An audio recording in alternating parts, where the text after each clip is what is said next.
Did I get a shiny Machop? Are shiny Pokemon that common? Where'd he go? Hey! You are shiny!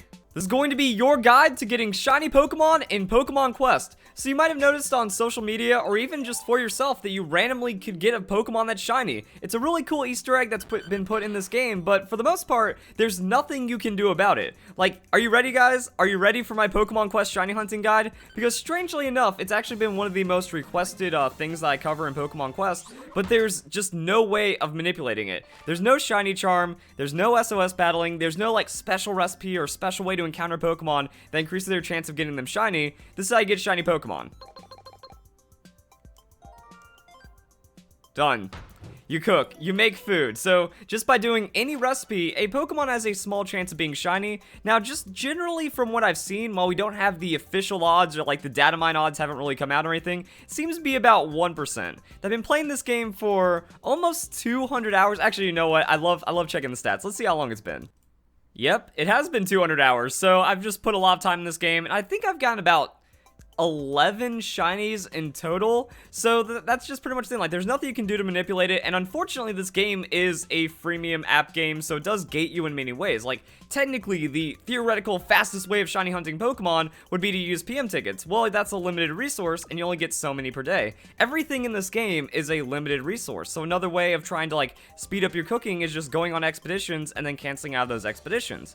Well, the problem by doing that is you're not giving your battery a chance to recharge, you're also using PM tickets to recharge your battery, and then you're running out of resources as well for the actual cooking. So eventually, you just kind of run out of stuff and then you can't do anything, which is why there's really no shiny hunting in this game. It's just kind of, hey, cool, a shiny Pokemon appeared, that's pretty cool, but unfortunately, there's also an insane amount of RNG behind the game. Bingo bonuses, the amount of moves the Pokemon has, the moves they get, also the keystones and stuff. Even if you get a shiny Pokemon, much like in the main series Pokemon games, there's no guarantee that's going to be usable, so mostly it's just going to be a trophy, or if you're really dedicated to using that shiny, you'll have to sacrifice power and efficiency on your team to make that a thing.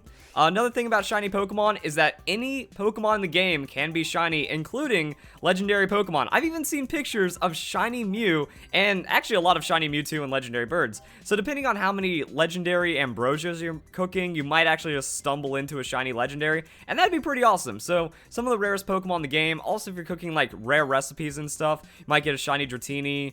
Just really any Pokemon can be shiny, and it's all chance, all random. Oh yeah, and while we're here in the Pokedex, you can actually click on a Pokemon that you've obtained shiny to see its shiny form. I think that's a really cool way of showing it off as well. So the Pokemon that I've obtained shiny are Blastoise, and I guess that's another way, like, so you can tell if you've accidentally given away a Pokemon that was shiny, because it's still registered in your Pokedex as shiny, much like we have for like the real Pokedex. So I know that I've gotten shiny Diglett and Dugtrio, so even Diglett evolving in Dugtrio can get both forms like that. And then where's my Machop? So I got a Machop one day, accidentally re-rolled it. Man, that it's slight difference, but feel like if you're trying to see this game, it has a soft color palette, so that just might look like a stylized Machop and not necessarily something shiny.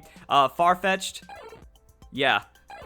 You try figuring that out when you got a small cube Pokemon, and that's how you throw it away. You can also see the number of befriended, so it's kind of like those are the numbers behind it. And if you just click on Pokemon that isn't shiny, it doesn't change, nothing's happened. So that's one way of figuring it out. A few others. Lickitung's actually different enough. Like, I got this weird Pokemon. I was like, what's this gold Pokemon doing here? I've never seen that before. So that's one way of seeing the shiny Pokemon. And yeah, I'll just go to my decks of shiny Pokemon later in the video and show you guys what I got, because there's some really cool ones. Tentacruel, boom, purple, nice. I got the starter Pokemon shiny, which is awesome. And then the Abra is another one to show off, because I actually, it's amazing. I got an Abra, barely noticed that. Kadabra, barely noticed that, so it gets lighter, and then the Alakazam just turns like pink and purple. Failed the move re-rolling enough to where I had to start using fully evolved Pokemon, so only an Alakazam would give me a 100% chance. I took an Abra, trained it all the way to Alakazam, didn't even notice, and then all I saw was that getting bounced away. Oh no, I wasn't paying attention. I was just on the mindless grind to get a good Mewtwo. Oh, this game and its shiny Pokemon. I'm so conflicted too, because I just said, oh, this is going to be the perfect bulk up Mewtwo. Well, sacrificing the shiny Alakazam gave me the perfect bulk up Mewtwo. Now, to be fair, that was not a competitive Alakazam. It was going to be garbage because it had like 2 moves and 5 health slots or something.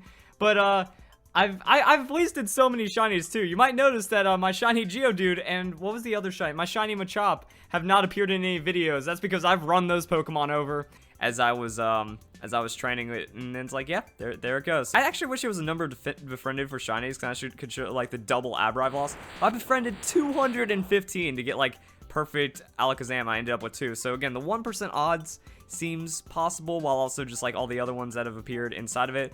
There's a few other problems, that there's some recipes that have many different Pokemon that can appear. So let's just say you randomly make a Mulligan Stew. Yeah, that Pokemon could be shiny, but it also has a low chance of being the Pokemon you're looking for, because there's so many of them. When you're breaking down the actual recipes, there's a few, like Cubone's recipe, the special mud pie, that actually can be a shiny, like it guarantees a shiny Cubone. Same with Abra's recipe, only Abra appears in the normal psychic cooking, so that's the only way, like that's a guaranteed shiny Abra. And that's really just it. So I think like the biggest issue with shiny Pokemon in this game is that you can accidentally use them for training if you're not paying any attention, because you just throw down the Pokemon. This has actually happened to multiple shinies. I have lost a shiny Machop, shiny Geodude, 2 shiny Abra because I'm just not paying attention at all, and I think maybe 1 more. And that's kind of it. But other than that, like some random Pokemon appear, and the way that you can tell a Pokemon is shiny is either by seeing its color in game or this right here. So we do have the shiny star inside the game, and one thing I recommend is either leveling that Pokemon higher than anything else so you don't accidentally use it, or just changing its name. So by changing its name, you know, you can just hop over here and then you change it right there. So it doesn't even have to be on your team to change the name. Now there is a character limit, but you can do something like put in S or just rename it. That way if you see a different name, it's like, wait a second, something is different about this Pokemon. So that's how I stopped accidentally just kind of like using fodder Pokemon. But a big problem about the game is a lot of Pokemon that are shiny are hard to notice. Like I didn't really notice my Machop was shiny until minutes later when it was pointed out to me by a viewer. There's some other Pokemon, like at least, actually we can just show it off right here. So your Pokemon do appear shiny in game on your team. It is like a really nice cosmetic effect. So you can either check by seeing them right there, which is nice, or also just some other stuff. So now we're getting to that point of the video where I'm just showing off my shiny collection and what happened.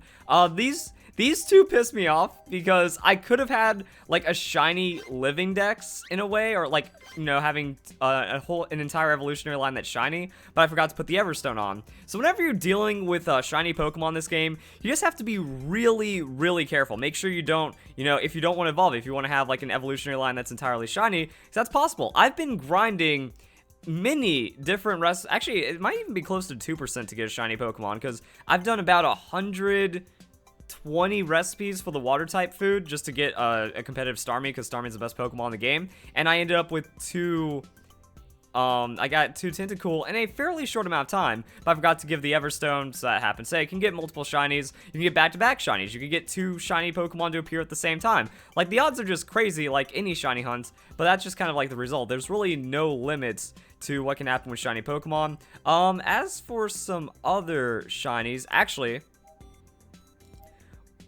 I'm a little concerned right now, because I think there might have been another shiny victim, unless... because I have a shiny Farfetch'd somewhere. And unless I accidentally used it for training, because shiny Farfetch'd doesn't really stand out, I think I accidentally consumed one of the other Pokemon I was going to show off. I know I have a shiny Lickitung hiding somewhere. I think he's level 100. But yeah, I might have even used it on stream, and I don't think anyone caught it. Oh, that's an interesting revelation I'm just having right now. So yeah, shiny Pokemon, they appear. A lot of my other Pokemon, you know, they're just not shiny. They're normal. And the Lickitung should be... Oh man, like now I need to find my shiny Pokemon, because yeah, I've got a lot, but it looks like... And that's another thing, like they don't really mean much. If you are a shiny hunter, if you do like shiny Pokemon, that's a cool thing, but... Okay, so the shiny Lickitung is safe. I thought it was a higher level, and then I'd find it somewhere else. So yeah, the shiny Lickitung is another one. And then, one of my favorite ones, the shiny Dugtrio. Like, dude, the Diglett shiny is just such a cool Pokemon. Like, the blue nose is nice, and then I have it on the Dugtrio. So I think that's pretty much it when it comes to shiny Pokemon, Pokemon Quest. Comment down below if you have received a shiny in Pokemon Quest. I feel like pretty much everyone that has beaten the storyline of the game has obtained a shiny Pokemon. I want your reaction. For the most part, the shiny Pokemon, at least for me, and I feel just the way the game is built. Like, a lot of the shinies in Gen 1 aren't really too much of a change, and you might not notice it. Like, a lot of the shinies I've gotten are just, oh, that was a shiny. Yay, I got a shiny. I think the only one that got me hype was like, yo, shiny Squirtle, shiny starter Pokemon, a rare shiny? That's cool, but what was your reaction? What shiny Pokemon did you get? I feel like legendary Pokemon or rare Pokemon are going to be a lot more impactful. Like, you get the Dragonite, you get a starter, you get something like that shiny. That's going to be a massive amount of hype. But I also want to know how many people have accidentally trained away. So I feel like everyone that's played Pokemon Quest, they've obtained a shiny, and then they've accidentally trained away a shiny at some point. It just feels like the nature of the game, because the icon, like the face logo, needs to look shiny, or else that's going to keep happening. But yeah, your reaction, are you just one of those lucky guys that everyone hates because you got like a shiny Mewtwo or something? It's pretty interesting, but at the same time, it's not that impactful. You get a shiny, you're like, oh, cool. It's not the most hype thing ever. So if you guys enjoy the video, hope you all have a nice day. Thank you very much for watching.